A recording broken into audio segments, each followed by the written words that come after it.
এই গল্পটি দুজন মানুষই যারা আমাদের শেখায় যে ভালোবাসার মূল্য কখনো টাকা মাপা যায় না, কারণ অনেক সময় ভালোবাসার সামনে অর্থ মাথা নত করে। একজন দরিদ্র ছেলেকে আমরা দেখি, তার নাম সওদা। সে ইউকো নামের একটি মিউজিক কলেজের দেওয়ালে পেন করছে। ঠিক তখনই এক মেয়ে মিকা সেখানে এসে আত্মহত্যা করার চেষ্টা করে। সওদা তাড়াতাড়ি গিয়ে তাকে বাঁচায়, তবুও মিকা বারবার মরার ইচ্ছা প্রকাশ করে। কে জানে এমন কি কষ্ট তাকে এতটা ভেতর থেকে ভেঙে দিয়েছে। এর মধ্যে এক শিক্ষিকা এসে মিকাকে ধরে নিয়ে যায়। তাড়াহুড়োর সময় তার একটি লকেট পড়ে যায়, যা সওদা কুড়িয়ে নেয়। পরের দিন জানা যায় সওদা আসলে এই কলেজে পরিচ্ছন্নতা কর্মী হিসাবে কাজ করে। সে কখনো কারোর সঙ্গে কথা বলে না, কারণ ছোটবেলায় এক দুর্ঘটনায় সে চিরদিনের জন্য বোবা হয়ে গেছে। অন্যদিকে মিকার বন্ধুরা তার আত্মহত্যার কারণ জানতে চায়, কিন্তু মিকা কিছু না বলে তার লাঠিটি নিয়ে সেখান থেকে চলে যায়, কারণ সে অন্ধ। সে বহু বছর ধরে চিকিৎসা নিচ্ছে, ডাক্তাররাও সর্বোচ্চ চেষ্টা করছে যেন কোনোভাবে তার দৃষ্টিশক্তি ফিরে আসে, কিন্তু সময় লাগবে। অপেক্ষা করতে না পেরে হতাশ হয়ে সে আগের দিন নিজেকে শেষ করার চেষ্টা করছিল। রাতে সওদা তার বন্ধুদের সঙ্গে দেখা করে, যাদের মধ্যে তার সেরা বন্ধু মিশুও ছিল।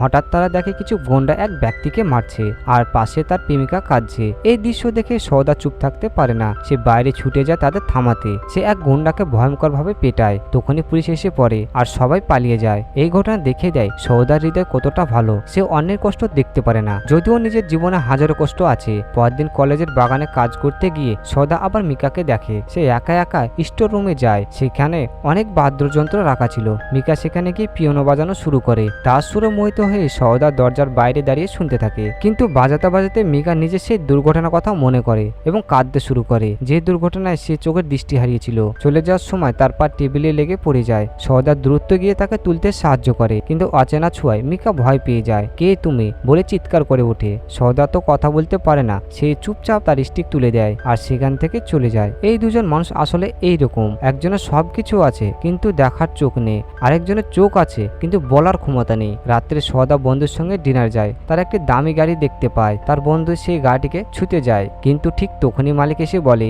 এই গাড়িটি ছোবে না, তোমার মতো গরিবের হাতে এটা নোংরা হয়ে যাবে। সওদা চুপচাপ সব দেখে কিন্তু কিছু বলে না। পরদিন কলেজে যাওয়ার পথে সে দেখে মিকা তার মা আর দাদির সঙ্গে ঝগড়া করছে। ওরা বলছে তুই বাড়িতে বসেই পড়তে পারবি, কিন্তু মিকা জবাব দেয়, আমি অন্ধ হলেও অসহায় নয়, যতদিন বাঁচি নিজেই নিজের ভরসায় হব। এটা বলে সে একা রওনা হয় কলেজের পথে। পেছন থেকে সওদা চুপিচাপি তার সঙ্গে হাঁটতে থাকে, যেন পথের কোনো বাধা তাকে না ফেলে। সে মাটির পাথর কাটি সব সরিয়ে দেয় যাতে মিকা সহজে হাঁটতে পারে, কিন্তু আজ স্টোররুম বন্ধ ছিল। মিকা তা বুঝে মন খারাপ করে। সওদা এটা দেখে দ্রুত গিয়ে চাবি এনে দরজা খুলে দেয়, যাতে মিকা আবার প্র্যাকটিস করতে পারে। প্র্যাকটিস শেষে মিকা যখন ফিরছিল তার পা পিছলে আবার পড়ে যায়। সওদা তাড়াতাড়ি গিয়ে তাকে স্টিক দেয়। এইবার মিকা প্রথমবার বলে ধন্যবাদ, কারণ সে বুঝতে পারে এই লোকটি তার কোনো ক্ষতি করতে চায় না। তখন সে জিজ্ঞাসা করে, তুমি কি আমার মতো পিয়ানিস্টিক হতে চাও? কিন্তু সওদা তো কথা বলতে পারে না, তাই মিকা ভাবে হয়তো সে উত্তর দিতে চায় না। তখন সওদা মোবাইল বের করে একটি অ্যাপ খুলে, যেখানে সে টাইপ করে কথা বলে। তখন মিকা বলে, তুমি যদি হ্যাঁ বলতে চাও আমার হাতে একবার টোকা দিও, আর না বলতে চাইলে 2বার টোকা দিও। সওদা মিকার হাতে টোকা দিতেই যাচ্ছিল, কিন্তু হাত দেখে তার মনে হলো, আমি তো ময়লা জামা কাপড় পরা একজন ঝাড়ুদার, আমার ছোঁয়ায় যদি ওর হাত নোংরা হয়ে যায়। তাই সে সরাসরি ছোঁয়নি, বরং একটি কলম দিয়ে টোকা দেয়। মিকা তা বুঝে মুচকি হেসে বলে, ও তাহলে তুমি পিয়ানিস্টিক হতে চাও তাই না? এই কারণে তুমি এখানে আসো। তারপর সে অনুরোধ করে আমার জন্য প্রতিদিন গেটটা খুলে দেবে। সওদা আবার একবার টোকা দিয়ে হ্যাঁ জানায়। মিকা খুব খুশি হয়। সে আরেকটি অনুরোধ করে, একদিন কি তুমি তোমার নিজের পিয়ানো টিউন আমাকে শুনিয়ে দেবে? কিন্তু সওদা সমস্যায় পড়ে যায়। সেই তো আসলে কলেজে পরিচ্ছন্নতা করবে। যদি মিকা সেটা জেনে ফেলে তাহলে হয়তো আর কখনো তার সঙ্গে কথা বলবে না। তাই সে মিথ্যা বলে টোকা দিয়ে হ্যাঁ জানিয়ে দেয়। পরের দৃশ্যে মিকার মিউজিক টিচার বলে, তুমি দেখতে পাও না আর এখন তোমার হাতে আগের মতো কাজও করছে না, তুমি কি মিউজিক কম্পোজার হতে পারবে? এই কথা শুনে মিকা রেগে যায়। তার তো পিয়ানিস্টিক হওয়ার স্বপ্ন, যে করে হোক সে তা পূরণ করবে। একদিন সওদা গার্ডেনে কাজ করছিল, হঠাৎ দেখে স্টোর হলের দরজা খোলা। সেইভাবে হয়তো মিকা ভেতর আছে, কিন্তু ভিতর ছিল একজন লোক যার নাম আরা। তার পিয়ানো বাজানো শুনে মিকা এগিয়ে যায়, বলে, আপনার পিয়ানো বাজানোটা খুব সুন্দর, আপনি কি আমার জন্য বাজাবেন? কিন্তু আরা অত্যন্ত অপমানজনক ভাবে বলে, তুমি আয়না নিজের মুখ দেখেছো? তোমার মতো মেয়ের জন্য আমি পিয়ানো বাজাবো? সেই রাতে আরা ক্যাসিনোতে যায় এবং প্রচুর টাকা হারে। ক্যাসিনোর মালিক এসে বলে, স্যার আপনার তো আগে অনেক ঋণ আছে, আপনি আর এখানে খেলতে পারবেন না। সবার সামনে তাকে অপমান করা হয়। যখন বাইরে বেরোয় সেখানে সওদা দাঁড়িয়েছিল। সে আবার অনুরোধ করে, দয়া করে কি মিকার জন্য একবার পিয়ানো বাজাবেন? আর মুচকি হেসে বলে, ঠিক আছে, তবে তার বদলে আমাকে 1 মিলিয়ন টাকা দিতে হবে। সে জানতো সওদা কোনোদিনই এত টাকা দিতে পারবে না, তবু সওদা মিকার মুখে হাসি দেখতে চেয়ে ½ মিলিয়ন টাকা দেওয়ার চুক্তি করে। এটা তার জন্য বিশাল টাকা, তাই সে রাতও কাজ করা শুরু করে। অবশেষে সে টাকা জোগাড় করে। মিকার সামনে আরাকে পিয়ানো বাজাতে বাজাতে দেয়। মিকা খুব খুশি হয়, তুমি দারুণ বাজাও, আবারও বাজাবে। সওদা কিছু বলে না, শুধু হাসে। মিকা ভাবে এই বাজনাটা সওদারই, কিন্তু আসলে বাজাচ্ছে আরা। তবু সওদা খুশি, কারণ মিকার মুখে হাসি দেখতে পাওয়া তার সবচেয়ে বড় সুখ। এইভাবে দিন যায়, রাত যায়। দিনে সে কলেজে কাজ করে, আর রাত্রে অতিরিক্ত কাজ করে টাকা জমায়। খাবারও দিনে একবারই খায়, যাতে কিছু টাকা বাঁচে। এদিকে তার বন্ধুরা অনেক চিন্তিত হয়ে পড়ে। সে এখন আর তাদের সঙ্গে দেখা করে না, খেতেও যায় না, না কথা বলে। গ্যারেজে কাজ করে এক মেয়ে বলে যে সে এখানে রাতে কাজ করে, নিশ্চয়ই কোনো মেয়ের ব্যাপার আছে।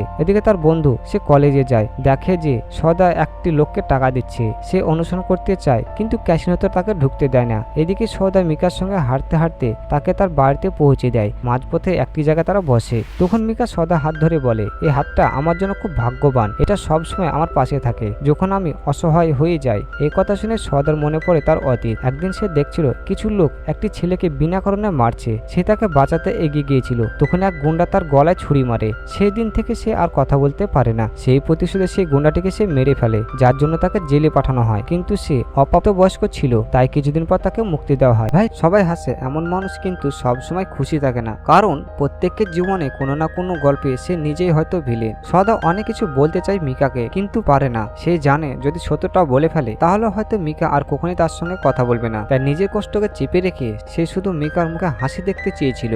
যে সুখ সে নিজে পায়নি সেটা সে মিকাকে দিতে চেয়েছিল। 1 মাস এইভাবেই কেটে যায়। এই সময়ের মধ্যে আরও মিকার প্রতি একটা টান তৈরি হয়, কিন্তু সে সেটা লুকিয়ে রাখে। একদিন সে সওদাকে বলে, চলো না সবাই মিলে ঘুরতে যায়, এতে মিকার মন আরো ভালো হবে। তারা সবাই পাহাড়ের জায়গায় একটি রিসোর্টে আসে। সওদা রিসোর্ট মালিকের সাথে কথা বলতে যায়, আর এই সময়ের মধ্যে আরা তার সুযোগ নেয়। মিকা বলে, তুমি সেই লোক না যে আমার জন্য পিয়ানো বাজাও। আরা অবাক হয়ে যায়, তুমি কিভাবে জানলে? মিকা হেসে বলে, হ্যাঁ, কিন্তু এটা সওদাকে বলো না। ঠিক তখনই সওদা ফিরে আসে। সে দেখে তারা দুজন একে অপরকে চুমো দিচ্ছে। তার বুকটা ভেঙে চুরমার হয়ে যায়, কিছু না বলে চলে যায়। কিন্তু আসল সত্যটা অন্য কিছু ছিল। মিকা আসলে আরাকে দূরে সরাতে চেয়েছিল। সে সওদাকে থামানোর চেষ্টা করে, কিন্তু অন্ধ হওয়ার কারণে পড়ে যায়, আর সবাই শহরে ফিরে আসে। পরে আবার আরা মিকার কাছে গিয়ে সরি বলে। মিকা ভেবেছিল সওদা এসেছে, কিন্তু ছুঁয়ে বুঝে ফেলে যে এটা আরা। ঠিক তখনই কিছু লোক এসে মিকা আর আরাকে কিডন্যাপ করে নিয়ে যায়। এইভাবে দিন কেটে যায়। সওদা মিকাকে কোথাও দেখতে পায় না। তার বন্ধু মিশো বলে, তোমার এখন আর অতিরিক্ত কাজ করার দরকার নেই, কারণ আমি কৃষ্ণ গার্ডকে টাকা দিয়ে মিকা আর আরাকে দুজনকে কিডন্যাপ করে নিয়েছি।